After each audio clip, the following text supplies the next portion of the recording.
Thank you everybody for 20,000 subscribers. Let's get into the video.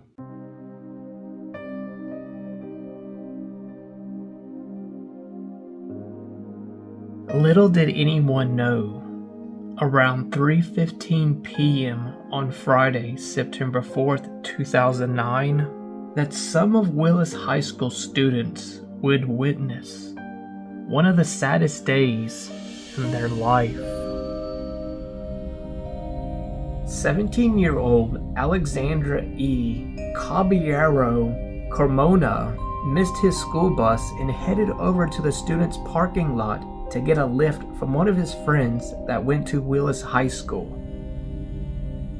Jose Juan Sanchez, who was the driver of the pickup truck, agreed to drop off Alex at his house. Before they both got into the pickup truck, there was one or two other students who had beef with either Alex or Sanchez, and it escalated outside in the parking lot. A teacher saw what was going on and told them to stop. The students got into their vehicles, and this is when a pocket-sized mirror was thrown at Alex or the driver of the pickup truck. Sanchez, the driver, sped out really fast, causing the passenger door to open for whatever reason, and Alex then fell out of the pickup truck. Seconds later, Alex was run over by a school bus that had around 22 passengers on it. The bus driver did everything in their power to get out of the way, but it was too late. Sanchez stopped and looked back, saw his friend Alex laying down and not moving. People rushed over to see if the student from Willis High School is okay. Sanchez panicked, then sped off to Alex's parents' house to tell them what happened. They then returned to the scene, and Sanchez told law officials what happened, and he was arrested for leaving the scene and not rendering aid for his passenger, which is a third-degree felony. Sanchez didn't have a Texas license in his possession.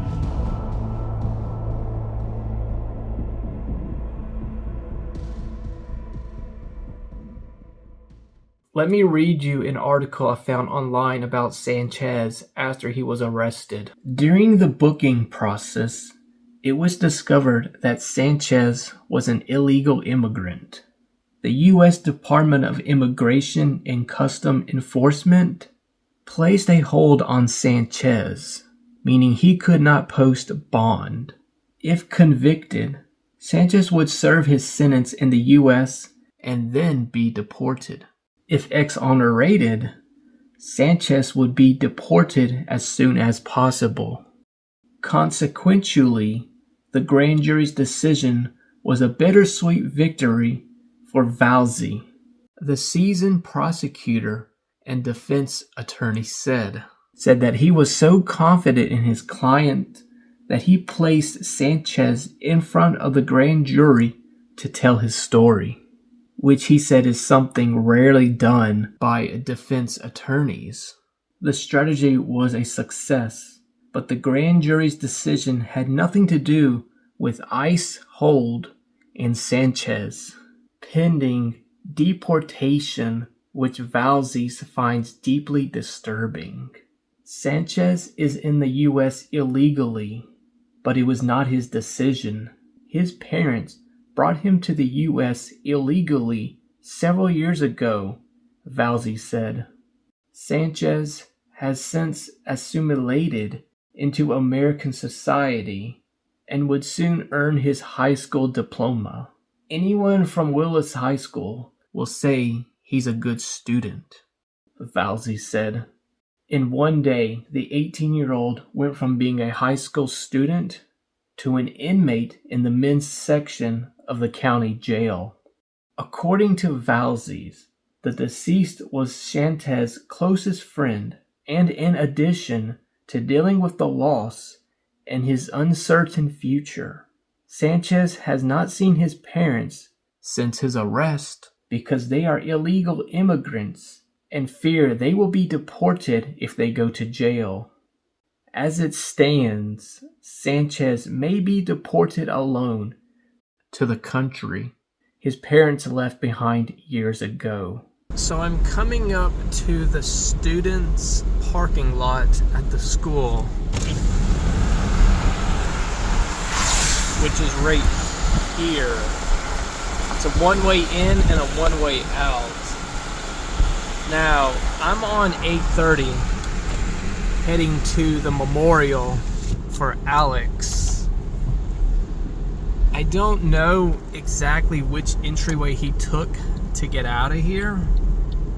My guess is the road that I'm on, which he's about to turn. Well, he is going to turn left, Texas 75 north, and I believe he was heading to Alex's parents' house to drop him off. Now the memorial is to my left, and now I'll give you a little second to look real fast. We're gonna be heading north, like I said, for the third time. The memorial is literally right down there, and there's also another entryway. I don't know if it's to get in or get out, but when we get there, I'll show you what I'm talking about. So this right here is exit only, and there's also another way right here, but that's the entryway. I think this is where the driver may have turned to get on Texas 75 north, but I'm not 100% sure. Before the driver of the pickup truck pulled out on Texas 75 north, there was a problem going on between two students. One of them threw a pocket-sized mirror at the pickup truck Alex was in.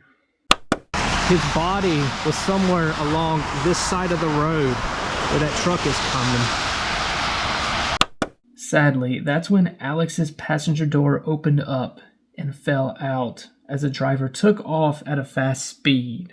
Then just a second or two later, Alex's body was ran over by a school bus that was right behind them. The person driving the school bus did their best to avoid hitting Alex's body, but sadly had no time to react quick enough to avoid it. The bus driver is still shook up about this event, even to this day. I don't know if Alex's door was fully shut, or maybe he opened it for whatever reason. But if you know more about this part of the story, please leave it down in the comments. Now, over here on the left-hand side of the screen is a memorial that was placed here by the school. And the school is right across the street from me, Willis High School.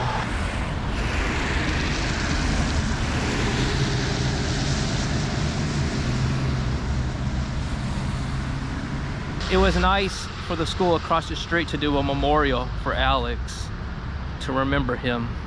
Let's head over to the cemetery to see Alex's gravesite. I am at Garden Park Cemetery in Conroe, Texas, and let's go find Alex's gravesite.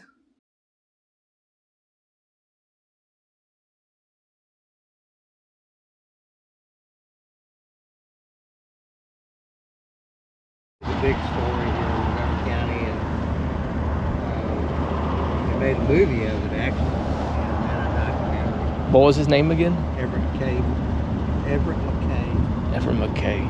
Is he or she? McKay Everett. Okay, Everett. Are they buried in this cemetery or? Okay. Huh. Yeah. Okay, you said he passed away in 2009? Yeah. Okay.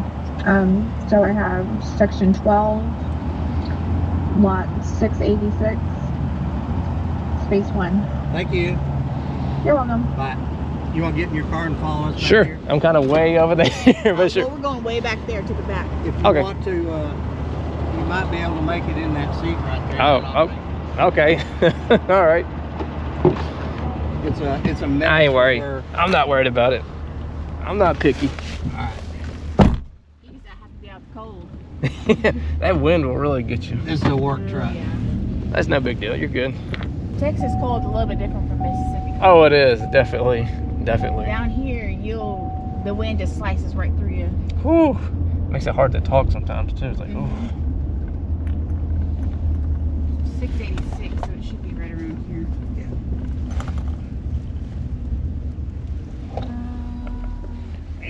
Go ahead and open your door and hop out. And hand me that blue book that you're sitting on. Oh, I'm sorry. Blue book. Oh, this one right here. Yeah. Okay, so it's right in front of you. Well, no, we're gonna find it for you. Okay, all right.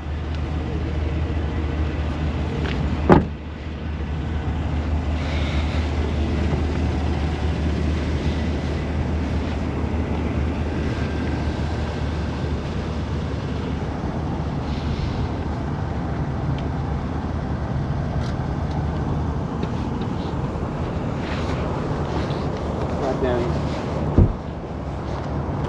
Oh, I think I see what you're talking about. It's that black. Oh no.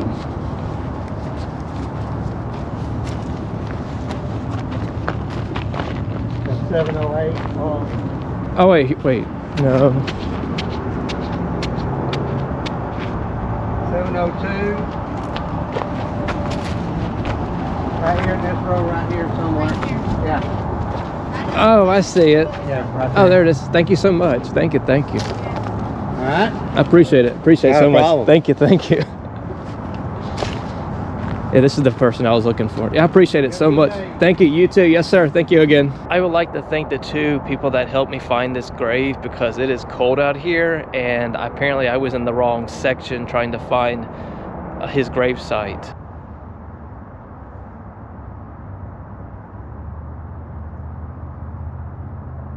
January 18, 1992 to September 4th, 2009. And at the bottom, it's in Spanish, and it translates to, in memory of his parents and brothers.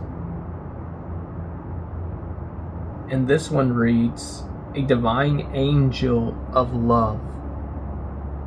The two hands reaching upwards and the one hand reaching downwards typically symbolizes the soul ascending to heaven, with the downwards hand representing God reaching down to welcome the soul, signifying a belief in the afterlife and the transition from earthly life to the spiritual realm.